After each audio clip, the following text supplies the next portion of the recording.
వచ్చేసా ఎప్పుడు వచ్చావు? మొన్న వచ్చాను అంకుల్. అయితే ఇప్పుడు ఏం చదువుతున్నా? ఎంబీబీఎస్ చదువుతున్నాను అంకుల్. నీట్ అయిపోయింది. అయిపోయింది అంకుల్. ఎంత వచ్చింది? నీట్ అయిపోయి 2 years అవుతుంది అంకుల్. అరే అంకుల్ ఇది బిగ్గంట్రా పట్టుకురా. అయితే ఇప్పుడు ఎంబీబీఎస్ అనమాట. అవును అంకుల్ ఎంబీబీఎస్ అంకుల్. అయితే పైథాన్ జావా నేర్పిస్తున్నా. నాది బీటెక్ కాదు అంకుల్, ఎంబీబీఎస్ అంకుల్ నాది. అదేనమ్మా ఎంబీబీఎస్. సాయిరామ్ సాయిరామ్. బాగున్నారా? ఎంత వచ్చింది మీ అమ్మాయికి ర్యాంక్ నీట్లో? పేపర్ లీక్ అయిపోయిందంట కదా, మళ్ళీ ఆడతారంట ఎగ్జామ్. ఏంటో వీళ్ళు రాయక వాళ్ళు ఎగ్జామ్ పెట్టక మరి ఏంటో. ఫ్యాక్ట్ నెంబర్ 1, ఒక మనిషి కంటిన్యూస్ గా 11 రోజులు నిద్ర లేవకుండా పడుకోగలడు. ఆవిడ పడుకుంటాడు. ఎవడరా నాకు వయసు అయిపోయింది అన్నది. ఇప్పుడు బైసిప్స్ తెస్తా చూడండి. టీవీ చూస్తున్నారా? టీవీ చూస్తున్నా.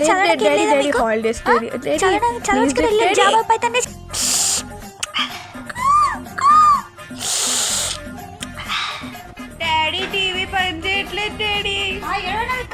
టీవీ చూస్తూ కూర్చుంటే ఇంకా టీవీ పని చేయడం మారిపోక. ఫ్యాక్ట్ నెంబర్ 5, రోజు ఆరెంజ్ జ్యూస్ తాగడం వల్ల అది మన బాడీలోని సెల్స్ ని డ్యామేజ్ అవ్వకుండా చూస్తుంది. డాడీ కంప్లైంట్ ఇవ్వచ్చు కదా డాడీ. ఎందుకు కంప్లైంట్? నాకు వచ్చు కదా. ఇప్పుడు కంప్లైంట్ల వరకు ఎందుకు, అన్నీ నాకు వచ్చు కదా. నీకు ఇవి కూడా వచ్చేది డాడీ. మరి రావేంటి? ఏదో దివ్వు ఏటి ఎవరు అన్నీ నేను తీసుకోవాలి. ఇప్పుడు కంప్లైంట్ వరకు ఎందుకు? నేను ఇప్పుడు కంప్లైంట్ ఎందుకు? నేను చేయగలను కదా. ఏం లేదు, ఇది ఉందా, ఇది తీసుకొని వెళ్ళి అందులో ఎట్టాలి అంతే.